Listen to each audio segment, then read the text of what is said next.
Polusi akibat pembakaran batu bara pada pembangkit listrik tenaga uap PLTU selalu menjadi isu memusingkan pabrik-pabrik besar. Limbah pembakaran batu bara dengan stoker boiler atau tungku industri dikategorikan sebagai limbah B3, bahan berbahaya dan beracun. Beberapa pabrik memang mulai menggunakan sistem pulverized coal, PC, sistem yang membuat limbah pembakaran tak lagi dikategorikan B3. Tapi aturan mewajibkan pabrik tetap mengolah limbahnya supaya aman di lingkungan. Dalam pembakaran batu bara dihasilkan limbah abu berupa fly ash dan bottom ash (faba). Fly ash adalah abu ringan yang melayang, sedangkan bottom ash merupakan abu berat yang jatuh di bawah. Walau hanya abu dengan kandungan karbon, nitrogen, dan silika, limbah ini tidak bisa dianggap enteng. Pasalnya, tiap tahun bakal ada puluhan ribu ton limbah abu yang menumpuk. Misalnya dalam setahun PT Pupuk Kalimantan Timur menghasilkan 35.000 ton faba dari pembakaran batu bara di PLTU. Sejak tahun lalu, Pupuk Kaltim mengolah limbah abu batu bara berupa fly ash dan bottom ash (faba) untuk penimbunan tanah. Anak usaha PT Pupuk Indonesia Persero itu mengklaim sebagai pionir dalam pemanfaatannya. Menurut rencana, limbah bakaran itu akan digunakan untuk stabilisasi calon lahan industri seluas 60 hektar di PT Kaltim Industrial Estate yang ada di Bontang, Kalimantan Timur.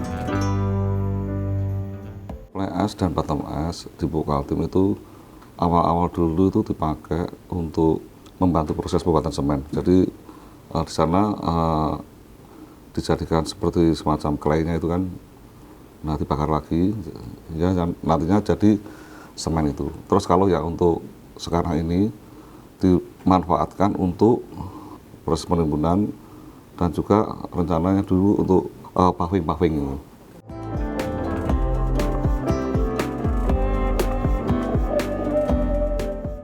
Indikatornya itu kan ada atau banyak ya, ada sulfur, NOx sama CO2 itu ya.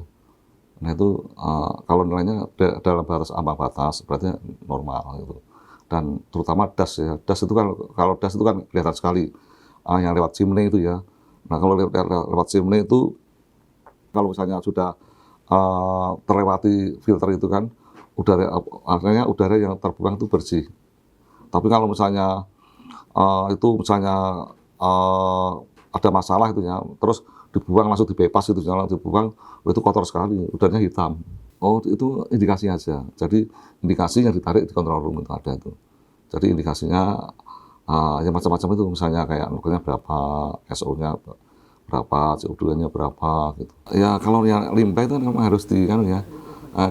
Karena kalau itu kan menghasilkan terus ya, terus-menerus menghasilkan terus-menerus. Kalau enggak dimanfaatkan atau dibuang, dia akan menumpuk.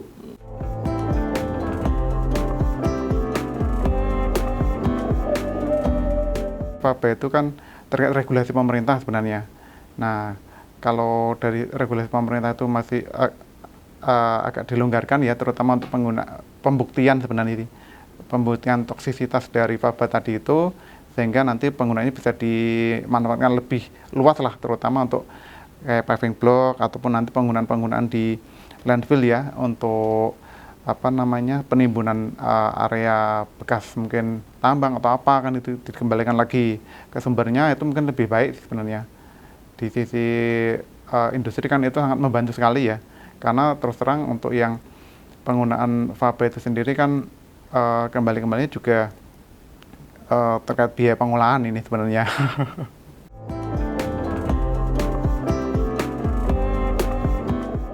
Jadi toksisitasnya sebenarnya ada beberapa parameter ya, seperti logam-logam berat yang terkandung dalam ini ya, batu bara itu sendiri ya, bisa timbal ataupun Hg gitu ya, hydrogerum atau air raksa yang ada di situ. Nah itu sebenarnya biasanya kalau untuk penggunaan di Jawa, untuk bisa dipakai paving block itu kan perlu di sampling dulu sebelum bisa dipakai untuk paving block. Nah dengan di sampling itu nanti diuji toksisitas tadi itu, kelarutan terkait dengan asam, terkait parameter-parameter logam beratnya tadi itu mudah larut atau tidak ketika dipakai kan gitu ya. Kalau untuk yang saat ini kalau di kita kan belum dipakai langsung ke sana, tapi sebenarnya selama itu bisa dibuktikan. Dan kalau di Jawa sendiri kan untuk batu baranya pun juga hampir sama dengan yang kita pakai ya, sehingga sebenarnya kalau di Jawa bisa dipakai, tentunya di kita pun juga bisa digunakan juga. Kembalinya sih terkait tadi regulasi sebenarnya. regulasi dari pemerintah terkait masalah status B3-nya tadi itu.